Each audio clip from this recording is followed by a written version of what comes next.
everyone, welcome back to my channel. My name is Jennifer and today I am going to be talking about Japan again. I love Japan. I talk about Japan all the time. I miss Japan, and that's exactly what we're going to talk about today. Today we're going to talk about all the things that I miss about Japan. And so this can kind of be tied into, the things that I will be doing when we are able to travel back to Japan. So I would like to share that with you today. So the first thing that I miss about Japan, which is possibly not even a surprise because this is probably a lot of people's answer, but I miss the food. Locally, down in Louisiana where I am, there's like one restaurant that really does Japanese food really well for reasonably priced meals, but it's still not the same. I do want to go to Japan and, enjoy my specific meals that I really love. Specifically, as you can see, my shirt is very Kyoto themed. They have the Arashiyama Bridge and Kiyomizu-dera right here. So specifically I'm talking about Kyoto since that's where I usually station myself when I am traveling in Japan. And in Kyoto there is my watering hole. I call it my watering hole because I'm constantly there all the time, and it is my ramen shop. The ramen shop is in downtown Kyoto and it is called Hakata Miyoshi Ramen. It is so good.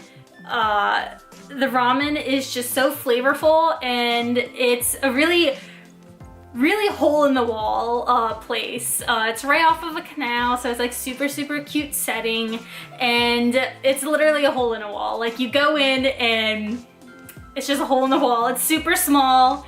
Sometimes there'll even be a line outside of the ramen shop, so it's popular with the locals too. And they're open super late, so like if you're downtown and you are looking for a bite to eat but it's getting really late, you go there and get yourself a bite to eat. It's really good ramen, and that's something that I can't get here. I can get it here, but it's gonna suck. The ramen here where I am locally in my hometown is just awful. It does not taste the same. Whether it barely has any taste, I find that's a problem. Another big problem is they love to just put a bunch of stuff on top of the ramen just so that they can make it look, I guess, fancier. I don't know. It's not appealing to me. The ramen that I get is very simple, and I like that. I like the simple, because I'm not all about the fixings. I'm all about the flavor. And so if ramen has flavor, then we're good. I don't need the fixings. And so that is what I miss. I miss my ramen. This is my ramen and I miss it so much. So yeah, I really miss Japanese food. Another thing that I want to eat, but it's not really here, is all the donboris, which are, various things over rice. I really miss that. They don't really have it here, and I could cook it myself, but it's not the same. I just want that. And then of course, Japanese sweets. Oh my gosh. I miss Japanese sweets so much. That's the first thing that I'm going to be purchasing when I get to Japan is food. I need food. The second thing I miss about Japan, and this is gonna sound really weird, because I would assume no one would be talking about this, but I actually miss the sounds of Japan. I don't know why, but there are certain things in Japan that like really just, it's very nice to the ears, and I miss it. And when I go back to Japan, I'm literally just gonna like stand in the spot so I can listen to all the things. So for example, when you're riding on the Kyoto bus, I miss all the little like announcements. I miss, the bus driver when he speaks on the intercom on the bus. I miss like all the little beeps and boops of the bus.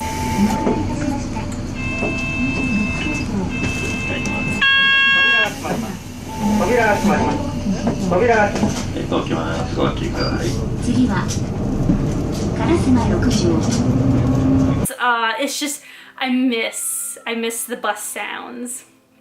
Another thing I miss about sounds in Japan is the crosswalks. When you are trying to cross the street in Japan, you know, you follow the crosswalk rules. It's very important that you do that. Jaywalking is illegal in Japan. So what you do is you press the button on the light and, you know, it's going to turn on the crosswalk, you know, walking is okay sign. But not only do they have that, but they make sounds. So it's usually like beep boop, beep boop, beep boop. And I just love it. It's so good. Or they even have one that sounds like a bird. I wish I had audio of it, but I don't. And that hurts my soul. But it's really, really interesting. I love the sound of the streets, street sounds in Japan. It's so nostalgic for me. Oh geez, I miss it so much. Just talking about it, I'm dying internally inside, just thinking about how much I miss the street sounds in Japan. Now the crosswalk noises, they're not meant to be like pleasing to the ears, but they're meant to like help people with seeing disabilities. So like if someone can't see that, you know, it's okay to cross, they hear the sound and they're like, oh, okay, it's okay to cross, and then they can cross the street. So that's what it's there for, but I love listening to it. So yeah, that's why I really like it. And then another thing that I miss are the sounds at the convenience stores. Like when you enter the convenience store, it's, I just love the sounds, and like then they have like little songs in the convenience stores, and just, I miss convenience store sounds. I miss the sounds so much. I'm nerding off about the sounds way too much. I am so sorry. Let's move on to the third one. So the third thing I miss about Japan is visiting my favorite spots in Japan. So once again, like I said, I station myself in Kyoto, and the two main spots I frequent a lot when I go to Kyoto, and I stay in Japan for a good while. I love the Arashiyama area. It's just, I don't care how crowded it is with tourists. Doesn't bother me. I mean, it bothers me a little, but I don't care because it's worth going. I love Arashiyama. It is my favorite spot in Kyoto. I could spend hours in Arashiyama. Actually, I have spent hours in Arashiyama. It's literally my favorite spot.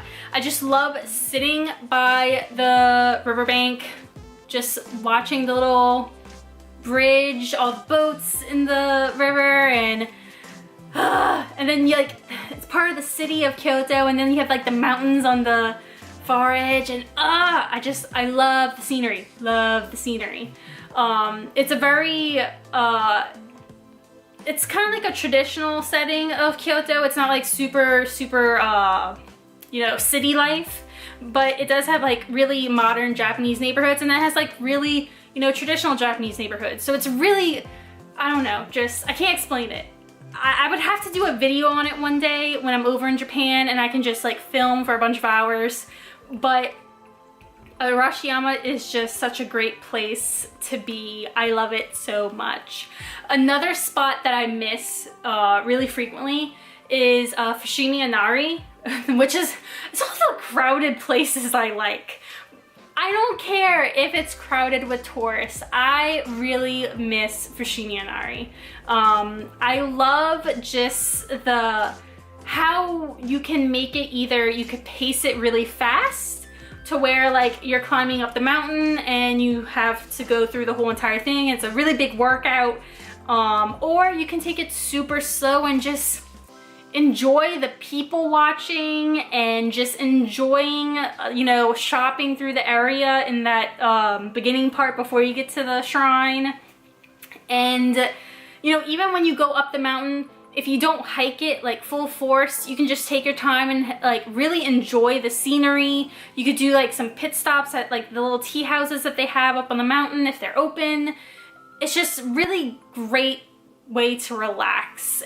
Those two places, Arashiyama and Fushimi Inari, great places to relax. I really enjoy my time over in Japan when I'm just spending hours in those locations.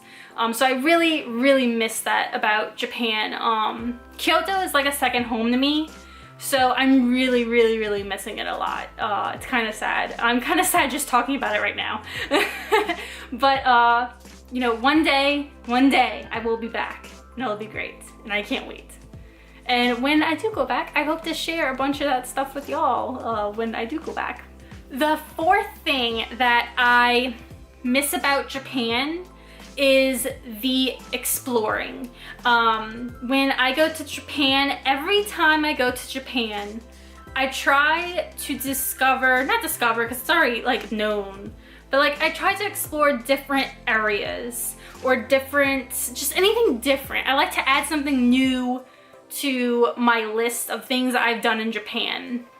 So this past summer, if I would have went to Japan, I had plans. I had plans to go to Shiga Prefecture. It's right next to Kyoto. I'll try and post a map somewhere.